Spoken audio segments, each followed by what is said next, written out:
Welcome to the Ty Beal Show, where we discuss food, science, and life. I'm Ty Beal, a scientist at the Global Alliance for Improved Nutrition, or GAIN. My guest today is Dr. Pablo Manzano, a rangeland ecologist at Basque Centre for Climate Change in Spain. In our conversation, we address the two main criticisms of livestock: how they warm the planet and use vast amounts of land. Dr. Manzano provides a masterclass in explaining how livestock are a critical piece of ecosystem conservation, and not the boogeyman they are often claimed to be. A quick note before we start. This podcast is separate from my role at GAIN. Okay, let's dive in.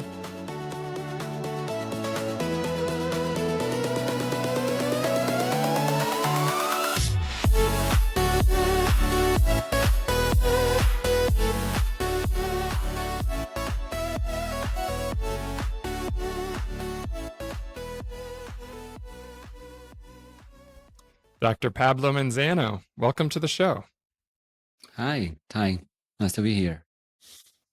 Really looking forward to talking with you. We've worked together, of course, but I really want to start with this insightful quote I read from you online, which I'll read now. It is, "Herbivory has been a key ecosystem process since the middle of the Miocene, 12 to 15 million years ago. While mediated by migratory mega herbivores during most of the past, it is mobile livestock that largely sustains it in our present world. Ignoring its importance for nature conservation and maintenance of global processes in the present will only deepen the severity of human-mediated global change." So I just wanted to ask you, what made you feel the need to say this and kind of paste this on your profile? Yeah, that's pretty much a declaration of intentions, isn't it? I pasted that in my profile, and I think it's a sentence that summarizes very well that stuff, the research stuff that I do, because most of the people actually ignore that for so many million years, for 12 to 15 million years, herbivory has been a key ecosystem process that has been structuring the species that we have, the traits of the species that we have. That may actually include humans, because we are nothing but an ape that made it out of the forest into the savanna, and savannas are maintained by these herbivory processes. And I mean, there's a lot of juice in what I wrote there, because you may have noticed that I talk about mobile herbivory and migratory herbivores, because very often also the advocates for grazing and for pastoralists, they don't realize that there is also a wrong way to do grazing that is pretty destructive, and this is where much of the criticism comes from.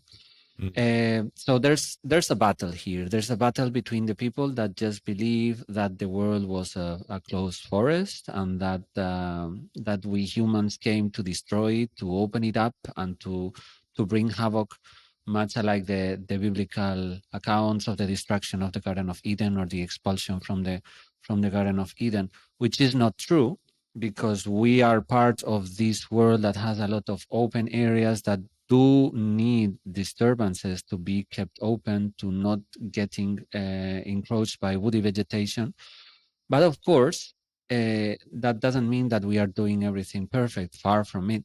And while traditional activities actually were definitely better at that than current activities like hunter-gathering, and also traditional pastoralists with high degrees of mobility and circularity, what we do right now is actually contributing also to the environmental degradation. So what I wanted is to give a complex picture that usually escapes the eye of the people, to understand that we do need livestock, but we do need livestock managed in a particular way that should be imitating wild herbivores and the wild processes, which, interestingly enough, will not only contribute to a high delivery of ecosystem services, but will also contribute to better food security, because when we observe these systems that are dominated by wild herbivores, for example, in the Serengeti, we find a lot of them. We find large biomasses. So So it seems we can have win-win situations that are very interesting, I think, for food production, for the food system, and also for conservation. And by the way, I felt the need for insisting on that because that's not been the culture of conservation that we had for the last 200 years, which is basically when the conservation movement started with Alexander von Humboldt.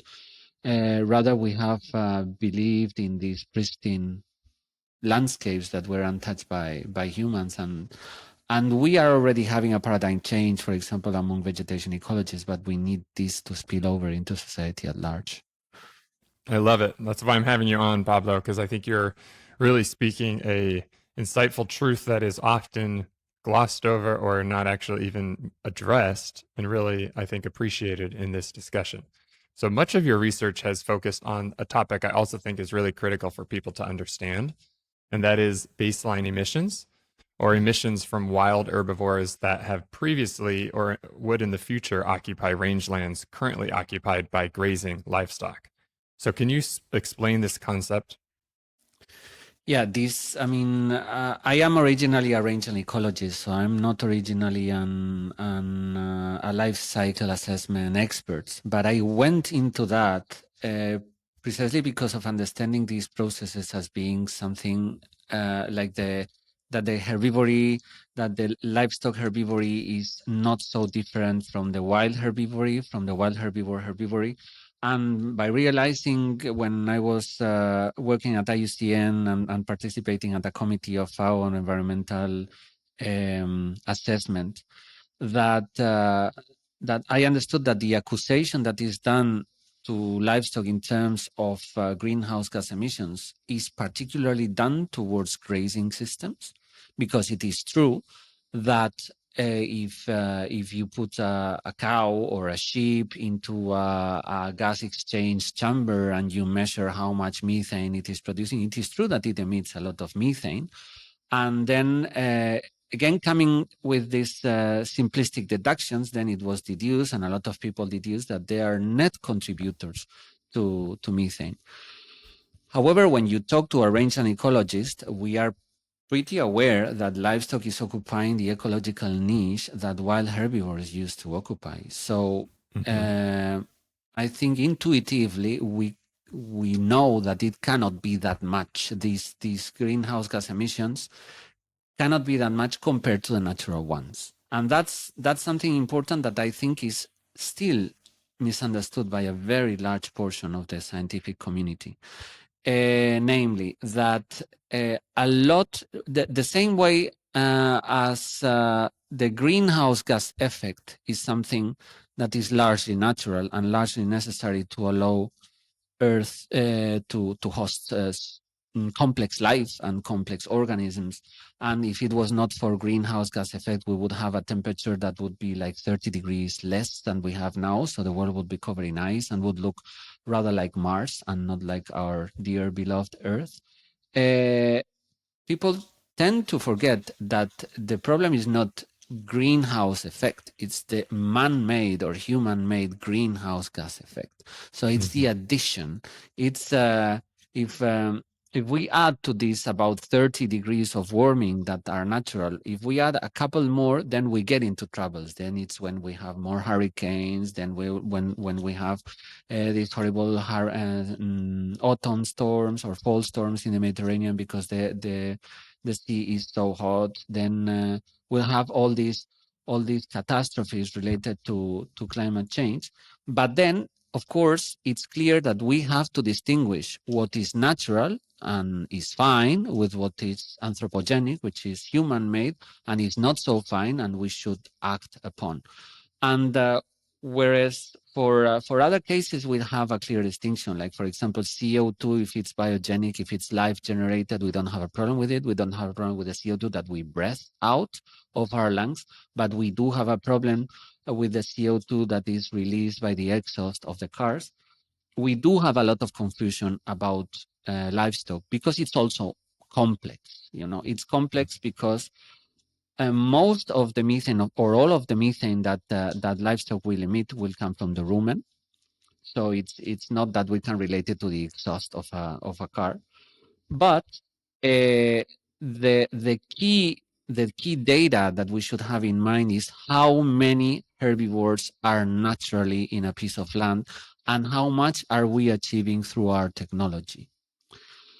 And that's firstly a complex question that had not been tackled well until, I would say, gathering additional evidence for the last 10 years, let's say. So we, in a first approximation that we had from 20 years ago, it was thought that we had much less herbivores, wild herbivores, than the current livestock, but with our work in my group and with other groups that have done different approaches but have come to different conclusions, to similar conclusions through different methodological approaches, we understand that the amount of livestock that we have nowadays on Earth seems to be more or less the same biomass as the herbivores that we used to have when there were no humans around. And Wow. that's staggering. Yeah. However, that doesn't mean that we have too much livestock in some places and also too little livestock in some others.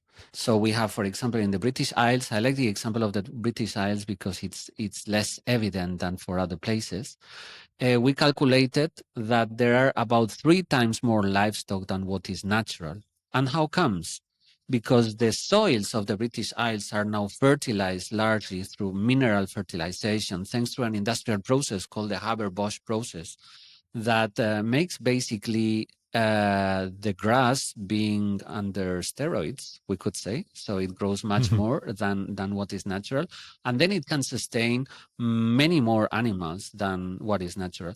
So from all those emissions that we cannot distinguish chemically, conceptually, we should distinguish between 1/3 that is natural and 2/3 that are anthropogenic. And this is where the methodological complexity comes.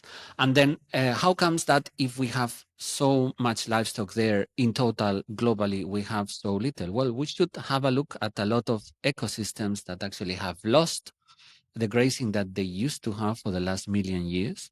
And in words of a Spanish ecologist called Julie Garcia Pausas, we are subjecting the biosphere to the largest grazing exclusion experiment of the history of Earth. So, for example, in the Mediterranean basin and in a lot of Mediterranean countries, we are seeing increasing land wildfires precisely because that biomass that used to be consumed by herbivores, first by wild herbivores, then by livestock, is now not consumed. So it's there for the fire to be burned. And that causes also a lot of problems. So it's not only that we are missing an opportunity to sustainably produce food for humans, but it's also that we are getting a lot of problems with these wildfires. So the deduction on all of this towards the perspective of greenhouse gases is that we are attributing right now, just because of the way we do our accounting, we are attributing a lot of emissions that are actually natural to the artificial pot. And that's, of course, problematic.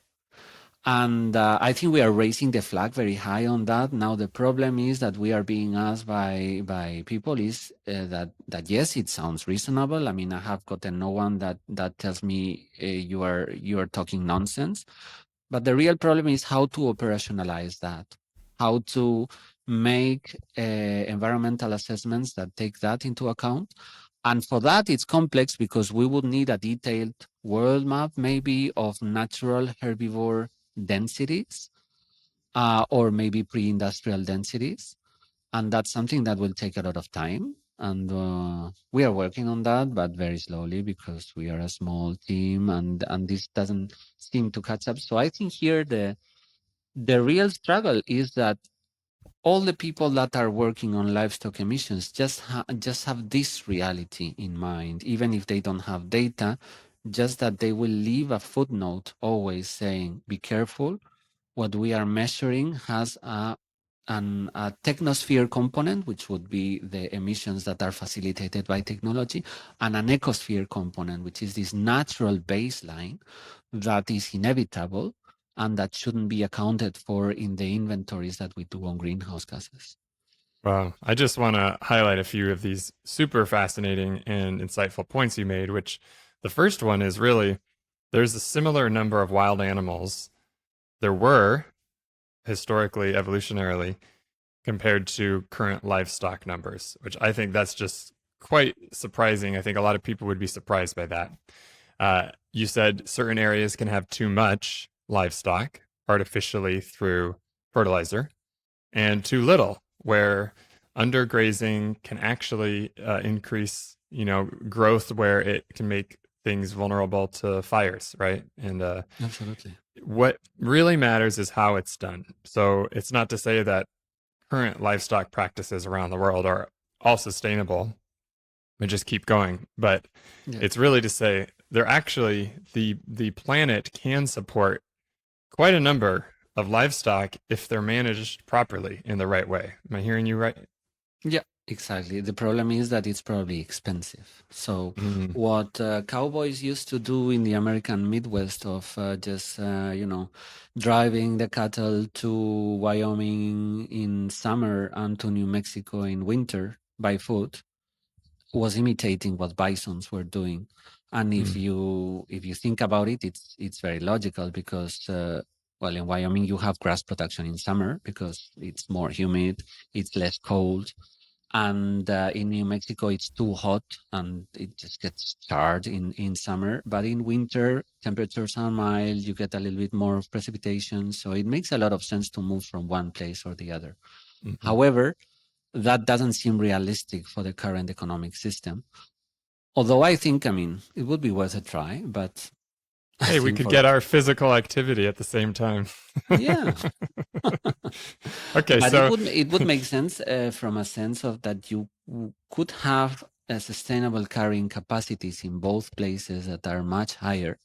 Because I've visited ranches in northern Colorado that have a lot of problems for precisely for the low carrying capacity of the pastures, and they need to pump out water from aquifers, exhausting them because they cannot move the animals. So I think mhm, it's a paradigm change. Probably, if I mean, of course, it would be more expensive because you would have more manpower needed, but you probably would increase very much the herd and the production of the herd. And I would be curious to see how that looks like, because we know that there were a lot of millions bisons in the American prairie, even in the short grass prairie, and obviously they were not relying on fertilization or on fodder. So it's just a matter of imitating that well enough.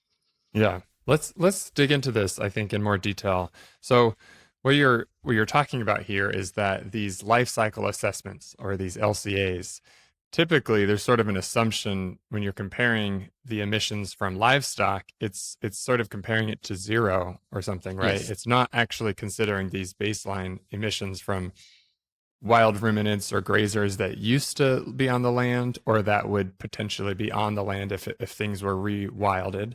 So, can you tell us a little bit about what animals emit methane in different natural rangelands? Well, if you go to Africa, I've lived 10 years in Kenya, and East Africa is a fantastic place to observe these processes. And we recently published a paper comparing the Serengeti, which is the best studied migratory herbivore wilderness area in the world. So there's a lot of data on that. We compare that with some data I had from a consultancy I did in Tanzania, next to it in a district called Ngorongoro in the Loliondo division of the Ngorongoro district. And we compared the densities that Maasai pastoralists keep without fodder, without practically external inputs of cows and sheep and goats, basically, and some donkeys, with the densities of zebras and mostly wildebeest and also some buffaloes in the Serengeti. And this is where we came to observe that the emissions per square kilometer or per unit area or per acre are exactly the same. They differ like in 2 decimals. So Wow. it's amazing. We actually we didn't expect the data to confirm our hypothesis so well.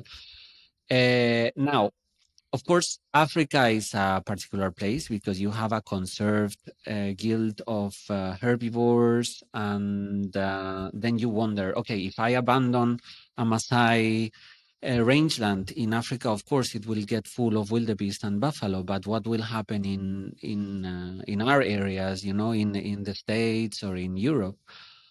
And for that, we have some data that we haven't published yet, but it's a work that we did for a master thesis at the University of the Basque Country. And we found some, I think, which are some amazing results that also may explain why conservationists may have missed the point. The first thing that we found out is that in protected areas in Europe, generally they don't take note of the amount of herbivores that are there because it's considered irrelevant. It's considered that carnivores, which are much more important for them, are going to regulate that biomass. So at the end of the day, the amount of herbivores that are there is considered to be just a function of the carnivores that are there. What we found out, because we surveyed a lot of protected areas of different sizes, is that apparently when you go past 600 square kilometers, the carnivores are not able anymore to control the amount of herbivores. So instead of being regulated top down, the herbivores are regulating bottom up by the availability of grass.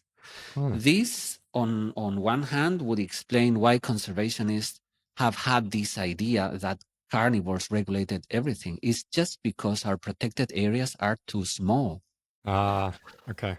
But then it also means that if we abandon chunks of land that are large enough, herbivores, as the same as it happens in the Serengeti, are going to move from carnivore territory to carnivore territory. Okay, so obviously the carnivores, there is a time of the year where they're going to eat a lot, but most of the year they are not going to eat much, so their numbers are going to be kept low, which is what we observe in the Serengeti. Whereas herbivores are going to thrive by following the grass there where it grows. Okay, and in the short grass American prairie, it would have happened the same because, for example, wolves that were a very important predator there would have had their territories, and then bisons would have jumped over the months from territory to territory.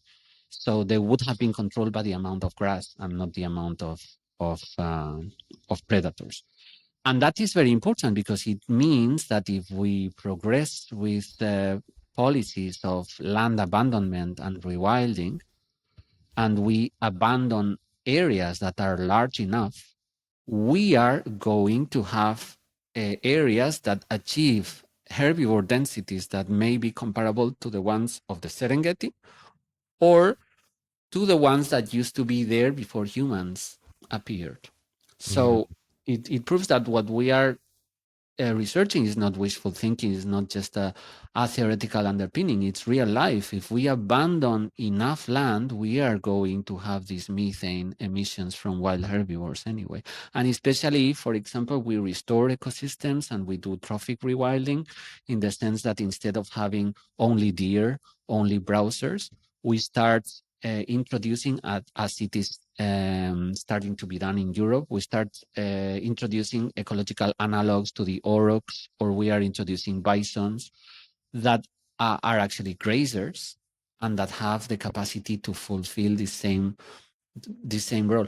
And this is also interesting because when you see domestication of livestock, you realize that humans focused on domesticating these animals that had the largest chunk of biomass in the ecosystems. They didn't domesticate roe deer, for example, which are not mobile and are very territorial, and there are not many of them because they will also be controlled by predators.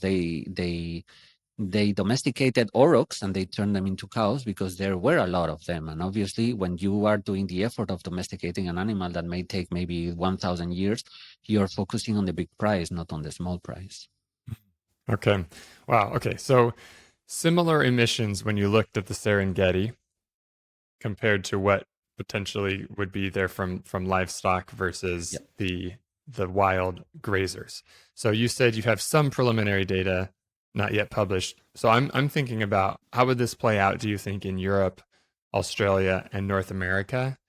Do you think that would also be similar, assuming that the ecosystems are large enough to allow herbivores to move Yes, adequately? that's the impression that we are getting, that it would be Okay. similar. And in fact, for example, for North America, there is already a paper published by Christoph in 2014, before us, like basically 8 years or 5 years before we started dealing into that.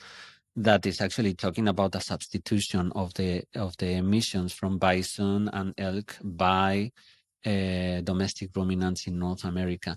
In Europe, the situation was less clear, but I think this work that we are preparing will bring a lot of light on it, because our impression is that if you abandon areas that are large enough, that are heterogeneous enough, so that they provide food for the animals, then you will get these densities. Of course, it's complicated, because the more you go to the north, the more the animals have a need for space. Like, for example, it's understood that there may have been large migrations from the area around Chernobyl in northern Ukraine to southern Ukraine, to the area of Odessa and the Crimean Peninsula, and it's, so far at least, it's unrealistic to abandon such a large area, and then you will not find these large densities of herbivores just in Chernobyl itself, even if it's a large abandoned area, because in winter it just gets too cold.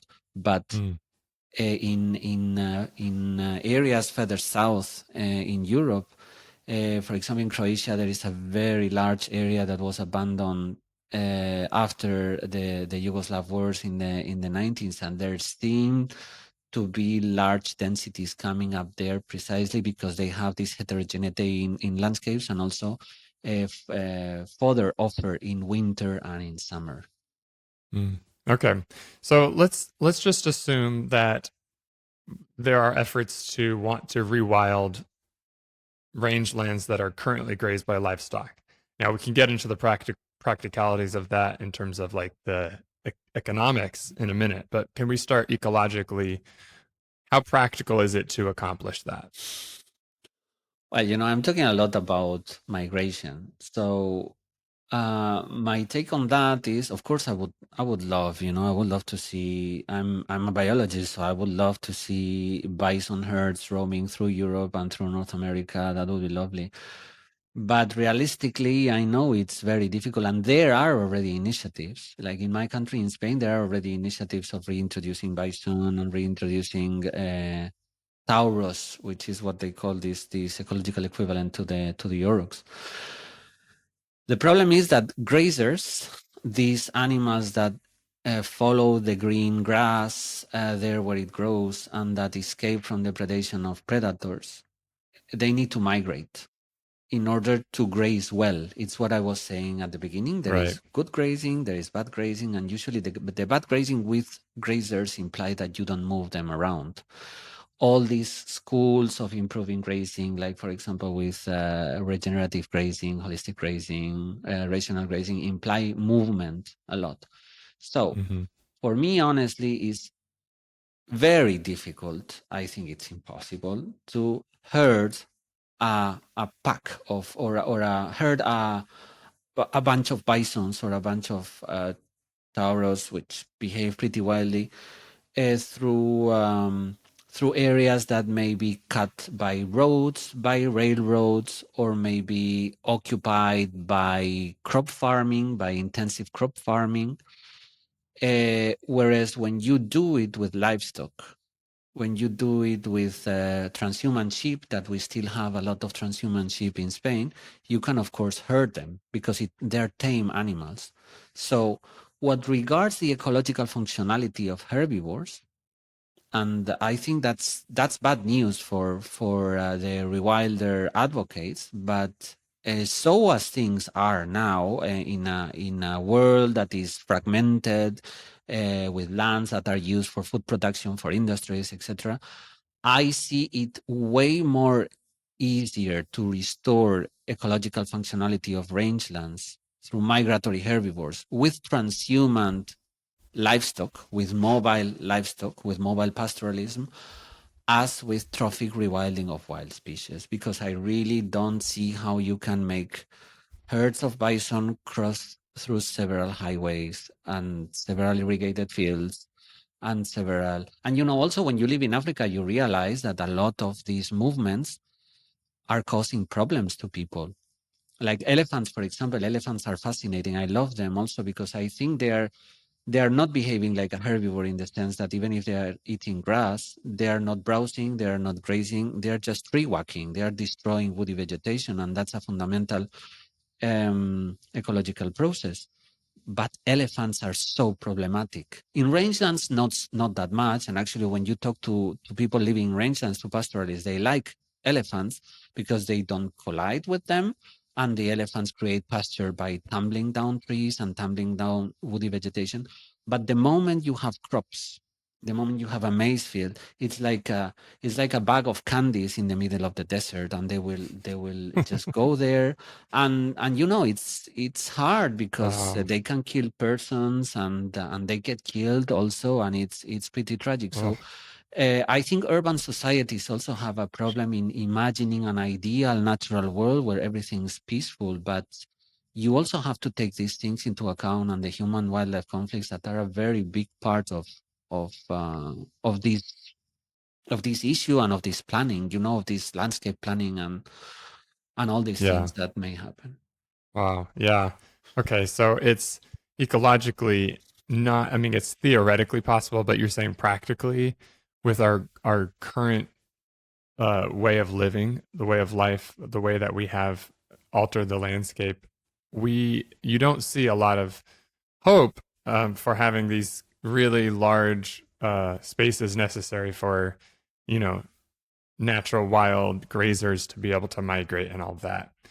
Now, of course, your perspective is that, with human oversight managing these herbivores in a livestock type setting, that could potentially be possible. What I'm curious about is also if, there are a lot of efforts to say we need to reduce the amount of meat people are consuming and producing. Yeah, go ahead. It's not that it could be possible. It is that it has been possible during my lineage. Because we have had mobile pastoralism during my lineage, and it has been doing that. Yeah. It's actually, it's been demonstrated to be possible. And you're saying replicating that, emulating that. So, okay. So now if you have these rangelands that, some environmentalists may want to rewild. Now, if we were to remove livestock from natural rangelands, in terms of the economics, what is the most likely thing to replace them?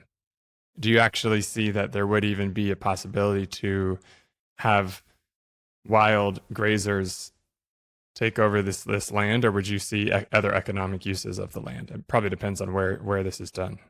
Yeah, but the things that rangelands occupy most of the world, because we have used the high potential lands for agricultural uses, like the lands that can be irrigated or the lands that are naturally irrigated, the valley bottoms and so on.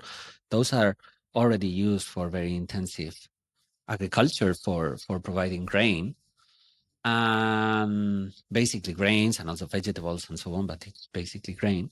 So rangelands tend to be marginal lands. So I think there is a big issue there that these lands cannot be used for anything else. So this is a very big argument. Some people may dream with abandoning large expanses of land, and so that they are taken over by this ideal view of nature, even if I think it's complicated. But they also don't realize the problems that brings, and I think in Europe we are less conscious than that. But when we travel to Australia or to the United States, we are surprised to see these plates that say no tank station in the next 250 miles. Because for us that's impossible, because there's people everywhere, but there is also a value in people being everywhere, because you see in European landscapes that the ecological function, thanks to these traditional activities, has been conserved. It's not that we have poor flora because of human activity, not at all. And yet you keep services like I know when you travel in the Australian outback, for example, if you travel from Adelaide to Darwin, you should, or from Darwin to Alice Springs, you should have water for like 3 days or 4 days, just in case your car breaks up, because you may be doomed and you just have to wait for someone to pass by. And whereas in Europe, I have gotten a puncture in the wheel of the car, and then I called, and then a guy showed up in 10 minutes, even in a pretty desolate area, the area that we call in Spain the Spanish Laponia, because we have a very low population density there, but still there are villages there, and there are people working in these villages, and then there are mechanical workshops, and then there comes a guy with a that pulls you. So these services are also a value, especially if you can provide them while keeping nature and while keeping ecosystem services. And I think also very importantly, there is this very negative vision on livestock, but I don't think what we are saying about livestock, that, okay, the livestock system is pretty broken, but we can fix it and produce more or less the same as what we are producing now. I don't think we can say that for the crop system, because the crop system is largely on steroids also with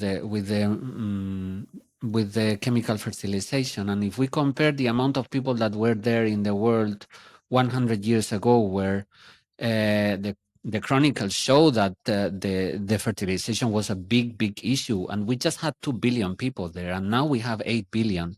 So we could deduce, again with my baseline thinking, if the baseline is 2 billion, that there are 6 billion people basically eating from the Haber-Bosch process. And it's not about livestock, it's about grain, it's about plant foods. So I don't think we can waste these rangelands for food production. I don't think we can afford it when being 8 billion people in the world. Yeah. Okay. I am really interested to hear that, because there is a lot of push and efforts. There are efforts to reduce significantly the amount of livestock and the amount of meat produced and the amount of meat consumed, right? What you're saying is most of these rangelands are on marginal lands, or at least much of them, probably half, right? Maybe more. I would say more, because if you take the FAO statistics, it's about 12% of the world's surface, of the emerged surface of the continental land, is dedicated to crops. And then they classify about 30% for grasslands. But then there is a lot of livestock in forests also, that are feeding on forest resources, on shrub resources. So some estimates even increase that to 60 or more than 60% of the emerged land. So basically everywhere where there are plants growing. Yeah. Okay. And what you're saying is, for food security and to be able to feed people, and for maintaining ecosystems, the best solution seems to be actually managing how the livestock are on the land, how they are produced, and continuing to produce high quality, nutritious foods while improving the way that they're managed, rather than trying to just remove the livestock, produce more crops, and make everyone go sort of vegetarian or vegan. Yeah, I like a lot the motto that some colleagues from Colombia that I work with, they have an NGO. I like the motto that they use. They say that the aim is to produce conserving and to conserve producing. They work in the Llanos, which is an amazing area of South America, whose ecological integrity depends largely on livestock, also because the Native Americans that were occupying that area 10,000 years ago, probably they had arrived much earlier, but there must have been probably some technical improvement in the way they were hunting or something. The thing is that they drove 50 genera of mammals to extinction. So they wiped out the native herbivore population. And the reintroduction of herbivores after the European colonization of the Americas interestingly restored some of these ecosystem processes there, so that now you clearly see you need livestock to maintain this ecological integrity. And there have been some trials in the Llanos areas of people that have said, okay, I buy this estate, I abandon it, I let nature retake it, and then nature doesn't retake anything. What you see is a disaster. So yeah, I think it's important to understand that it's not about how much meat we eat, but about what meat we eat, and that we are conscious in demanding the highest standards for production in ecological terms. Okay. Well, I fully agree. I want to talk a little bit more about the specifics of LCA or life cycle assessment. So I totally get your message and your view, and I tend to agree. I think at the same time, the mainstream thinking from most environmental scientists that I see are looking at these LCAs, these life cycle analyses, and they conclude that grazers, ruminants especially, are the highest impact out of any food out there, right? And if you look at those studies, the very simple conclusion is you got to just have less of those products and go more of the plants, and just have and replace them with, legumes and grains and whatnot. So to me, there's a disconnect. And I think a lot of it has to do with these baseline emissions you're talking about, but there's probably other things in these assessments. So how do we actually account for the emissions? How do we quantify biodiversity and the impact of biodiversity? How do we consider biodiversity on the rangelands themselves? Circularity of production, right? I mean, I think you also see it, because I think that the two battle horses that they use is, one, the emissions, which, as I explained, it's a matter of not distinguishing between ecosphere emissions and technosphere emissions, and having this baseline, this natural baseline of emissions based on the natural abundances of herbivores that would be in every ecosystem, except basically maybe New Zealand and Hawaii and the Canary Islands and things like that don't have an evolutionary history of herbivores. But the other thing is that the other big battle horse that they have in this discussion is land use. And I think that's very eloquent, okay? Because for example, when you see the Poor and Nemechek study in 2017, one of the things was, yes, meat and milk products have a large burden of greenhouse gas emissions and a large burden of land use. Okay, but the land use, did you analyze if it's a positive or a negative land use? Because there's nothing bad in using land if it's done in a positive way. And I think this is the perspective that they're missing.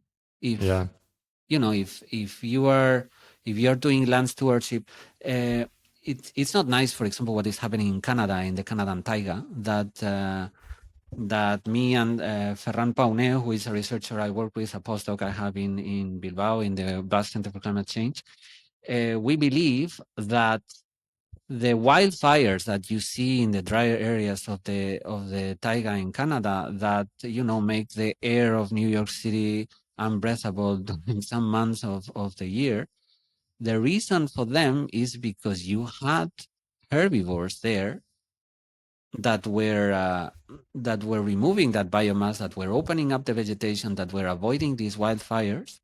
So now you have one of these lands that they dream of untouched, unused, because they're even too remote for wood companies to make an economical exploitation of that. And what is the result?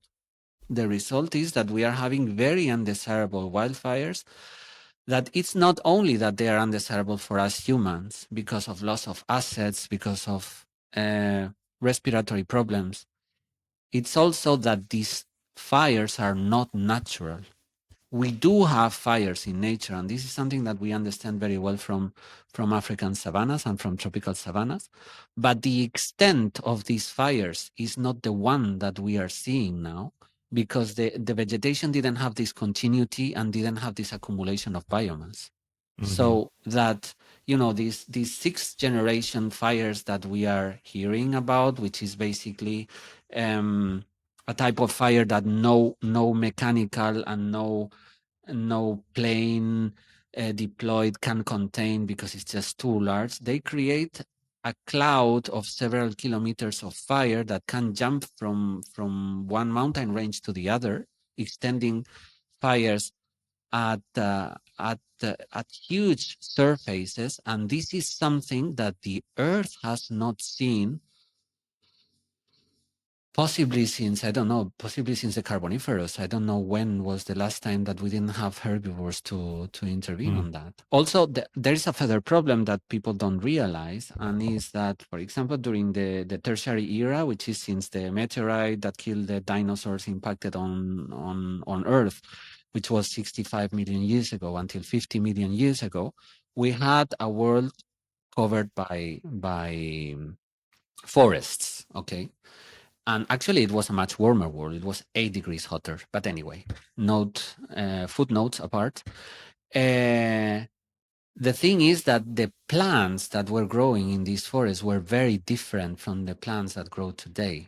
They were less likely to burn because they were not adapted to herbivory. If you go to New Zealand and to the New Zealand forest, you will see that those are plants that are not adapted to herbivory and that suffer a lot from the introduced red deer, for example. But they have plain leaves, or in Hawaii it's the same, or in the Canary Islands or in Madeira it's the same. They have plain leaves that are very attracted to herbivores, but that are very good at keeping humidity.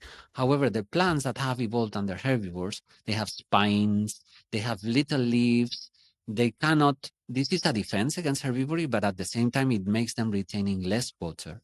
And because they retain less water, they are more likely to burn.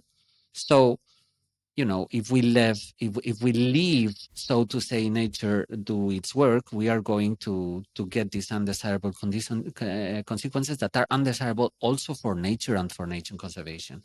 And this is why this thing about land use should change radically, and we should understand that there is good land use, there is bad land use, and land use per se is not something negative. Yeah. Pablo, you have so much, I think, clarity in how you explain these things, because those two issues, the emissions and the land use, are incredibly powerful messages that are usually sent to say, look, livestock are terrible on the emissions and the land use. We need to get rid of them or reduce them significantly.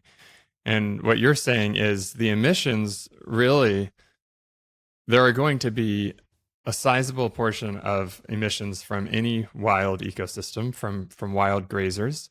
And land use, there are positive and negative ways to use the land. And in general, livestock can be used to in appropriate ways to help facilitate healthy ecosystems if they're managed correctly, right, in these rangelands. Yeah. So I think that's really powerful. We still have this issue with LCAs are being done right and left, right? And they typically all say the same thing. So do you suggest we abandon LCA methods, or do you think we can improve them? Are there feasible ways to do them in a way that takes into account these considerations for emissions and land use that you're talking about? I don't think we necessarily have to abandon LCA, but I think we should only use LCA if we are going to use it right, and that's a big issue. So I think using LCA right implies either being very careful in doing blunt statements on the way that that we recommend, that we do policy recommendations, and that we suddenly recommend not to eat meat and things like that. So if we want true and reliable information, we should change LCA. I mean, not change, because there are people already doing LCA in this way, but we should include technosphere and ecosphere considerations in LCA. So we should really try to separate these natural emissions from the added emissions from technology. And if we are not going to do that, then maybe we should focus on other information that LCA gives, like, for example, the fossil fuel use per product, instead of having this hyper focus on methane, because it's just driving us to wrong conclusions. That's the problem. I don't think that the discipline is wrong or the methodology is wrong at itself. It's the interpretation that we are doing out of it. It's the same as with the greenhouse gas inventories that the Convention to Combat Climate Change is collecting. They're not necessarily bad, but it's the interpretation that we are doing of them and the policy recommendations that we are deriving, which I think also have an interest, have an ideological interest. And I think this ideological interest is linked to a disconnect between the rural and urban societies. And this is why I also don't like this idea of abandoning large chunks of land, because it turns nature into a thematic park, and then it tends to make people very unrealistic about what nature is and about how nature works. Sometimes there is the reflection here in Europe, like people used to go to the village of their grandparents and they had contact with the rural life, but now the most generations have been urban for 3 generations already, so they don't know the land anymore. And this is where they get in contact with nature mostly through Disney movies, and I think we are paying the consequences right now of that. So we need to get you involved in these LCAs that I'm involved in, and I think if you're a researcher out there and you're conducting LCAs and you really care about the science and the policies and how to actually have a sustainable planet, I think get Pablo involved, because there's a lot of nuance in interpreting these LCAs. So I have one final question. Just, let's just say that people kind of glazed over while we were getting into the technical discussion here. What is one practical takeaway you would want people to remember from this episode? I would like people to remember. Well, I would like people to remember that we are part of nature, and that the things that we do and the things that we have been doing for generations are part of nature, so that people get the complexity of things, so that people don't think of greenhouse gases bad, but just understand that there are nuances in whether greenhouse gases are natural or are anthropogenic. In land use, that it's not necessarily bad or good to use the land. It just depends on what you do with it. In livestock can be good, can be bad. Grain, vegetables can be good, can be bad. Obviously, eating, we need to eat anyway. That's there's no remedy for that. But just for people to be conscious and to realize that sometimes simplistic interpretations can be more harmful than, because sometimes people feel I have to do something, and then they just get the simplistic interpretation and do something based on that. And that can be much more harmful than not doing anything, which is pretty sad, because I see that the people have really noble intentions, but they just need to understand that the world is complex and that they need time to understand it and interest. Well said. Well, Dr. Pablo Manzano, thank you so much for speaking with me today. It's been a pleasure. It's been a real pleasure, Ty. Looking forward for some more occasions.